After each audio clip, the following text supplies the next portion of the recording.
आज मैं आपको एक ऐसी कहानी बताने जा रहा हूँ जो कि एक राजेश नाम के लड़के पर है। वो भूत प्रेत जैसे कहानियों पर बिल्कुल विश्वास नहीं रखता। तो आइए शुरू करते हैं हमारी आज की कहानी। सालों पहले की बात, एक लड़का जिसका नाम राजेश था, वो किसी कंपनी में मैनेजर था। उसके साथ कभी कोई भूत की कुछ डरावनी बातें करता तो उसे डर नहीं लगता था। उसका कहना था कि भूत जैसा कुछ नहीं होता है, यह सब लोगों के दिमाग का वहम है। एक दिन ऑफिस में ज़्यादा काम था, जिस वजह से वो घर रात को लौट रहा था। बाइक से आराम से रात को घर जाते जाते अचानक एक सुनसान सड़क पर उसकी गाड़ी खराब हो गई। रात का समय था, कोई गाड़ी ठीक करने वाला नहीं मिलेगा सोचते वो अपनी बाइक को खींचते हुए पैदल चलने लगा। कुछ ही दूर पहुंचा था कि उसे एक बस स्टॉप के पास कोई फकीर बैठा हुआ दिख गया। काफी देर से बाइक खींच रहे लड़के ने भी सोचा थोड़ी देर इधर ही इंतजार कर लेता हूँ। वो सीधे फकीर के पास चला गया और बैठकर उससे बातें करने लगा। दोनों के बीच करीब 10 मिनट तक बात हुई और उसी वक्त भूतों का जिक्र भी आ गया। हंसते हुए लड़के ने कहा कि भूत जैसा कुछ नहीं होता है और न ही मैं इन्हें मानता हूँ। ये सारी झूठी और वहम वाली बातें हैं। फकीर ने लड़के की तरफ हैरानी से देखा और बोला, तुम भूत को नहीं मानते वो अलग बात है, अगर तुम ऐसा कहोगे कि भूत होते ही नहीं तो ये सरासर गलत है। लड़का फिर हंसा और पूछने लगा कि भूत होते हैं तो दिखते क्यों नहीं? क्या आपने कभी भूत देखा है? क्या आप मुझे दिखाएंगे कि एक भी भूत? फकीर के मन में हुआ कि इसे आज भूत दिखाई देता हूँ। उसने लड़के को अपने पीछे चलने के लिए कहा और आगे शमशान की ओर बढ़ गया। सुनसान रास्ते पर दोनों पैदल चल रहे थे। अब लड़के को थोड़ा डर लगने लगा, लेकिन हिम्मत करते हुए वो आगे बढ़ा।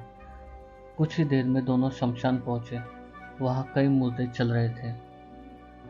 फकीर ने उस लड़के को एक जगह पर बैठाया और कहा कि यहाँ कुछ देर पहले एक लाश जली थी, अब तुम्हें मैं यहाँ भूत दिखाऊंगा। फकीर ने फटाफट वहां पर कील गाड़कर एक धागा बांध दिया। अब धागे का आखिरी हिस्सा उस लड़के के हाथ में थमाते हुए कहा, धागे के सीन में मैंने 4 बताशे रखे हैं, इन्हें खाने के लिए 4 आत्माएं आएंगी। जब तक आत्मा इन बताशों को पूरा खा न ले तब तक तुम इस धागे को बिल्कुल भी मत छोड़ना, वरना तुम्हारे साथ बहुत बुरा होगा। इतना कहकर फकीर ने लड़के को आंखें बंद करने के लिए कहा और खुद मंत्र पढ़ने लगा। लड़के को फकीर की बातें सुनकर थोड़ा डर लगने लगा, लेकिन वो धागे को तेजी से पकड़कर आंखें बंद करके बैठ गया। कुछ देर मंत्र पढ़ने के बाद साधु ने उसे आंखें खोलने के लिए आवाज लगाई। लड़के ने जैसे ही आंखें खोली तो सामने 4 आत्माएं बताशे खा रही थी। उसे इन सब पर विश्वास ही नहीं हो रहा था। तभी उसकी नजर एक आत्मा पर पड़ी। वो कोई और नहीं, उसका पड़ोसी था, जिसकी मौत 2 दिन पहले ही हुई थी। उसे देखते ही लड़के के हाथ से वो सफेद धागा छूट गया। उसने घबराहट में आसपास उस फकीर को देखा, लेकिन वो मंत्र पढ़कर जा चुका था। अब डर के मारे वो तेजी से अपने घर की ओर दौड़ने लगा। उस दौरान उसे कोई बार बार उसका नाम लेकर पीछे से आवाजें दे रहा था, लेकिन वो मुड़ा नहीं। किसी तरह से वो घर पहुंचा और डरते डरते सुबह हो गई। सुबह सबसे पहले उसने शमशान की घटना के बारे में अपने माँ बाप को बताया और सोने के लिए अपने कमरे में चला गया। कुछ देर बाद जब उसकी आंखें खुली तो वो शमशान में ही था। वो कैसे दोबारा शमशान घाट पहुंचा किसी को नहीं पता, लेकिन उसी दिन से लड़के की तबीयत दिमागी रूप से खराब रहने लगी।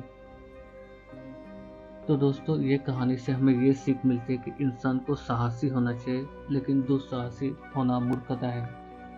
तो ऐसी और इंटरेस्टिंग कहानी सुनने के लिए आप हमारे चैनल को लाइक कीजिए, शेयर कीजिए और सब्सक्राइब कीजिए। Thank you.